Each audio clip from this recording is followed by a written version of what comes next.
There are different grieving styles. Some people say men and women. I think kind of more broadly it makes sense to say there's more a masculine way and a feminine way of grieving.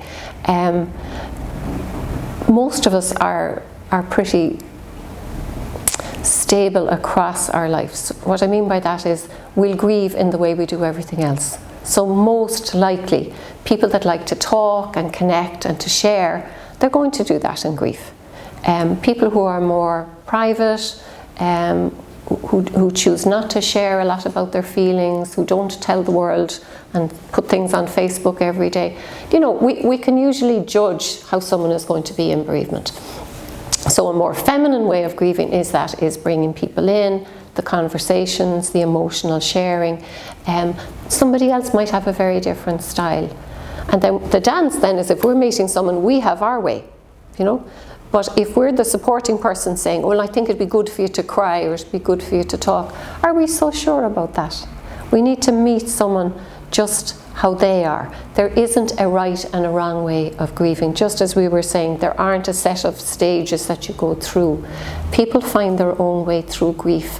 And I think one of the most important things we can say, and I include myself in this, be very cautious who you take advice from.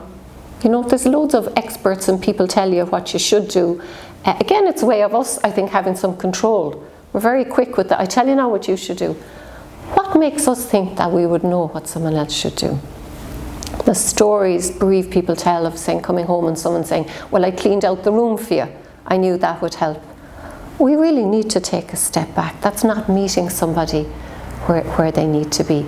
I call it sort of the man on the bus. Oh, I wouldn't like the sound of that. No, that doesn't sound right. We do it around going to visit a grave. Oh, they're going every day. No, I don't think that's right. Or he never goes to the grave. No, I don't like that.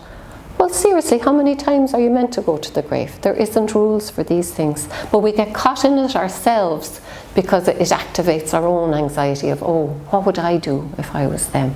So if we can pause in that and just, we know this person, we know how they are across their life, we can probably make a good guess of whether there's someone who's going to want to talk or not. But grieving is exhausting. So even somebody who heals through talking and sharing, they're going to need a break from their grief. They also need to start picking up the pieces of their life as they start to move on without that person. And we all need some distraction sometimes. Don't ever underestimate the benefit of somebody who can just make you laugh, even in a funny time.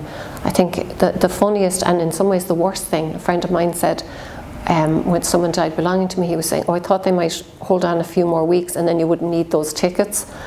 And it was one of those moments you think, oh, this is so on the edge. And he was laughing, but it was funny. I wouldn't be taking those risks too often, but it was the laugh of him saying, well, if he didn't die, then maybe I could have the tickets. It was so outrageous, all you could do was laugh. But that's somebody who judged it just spot on. I wouldn't recommend it.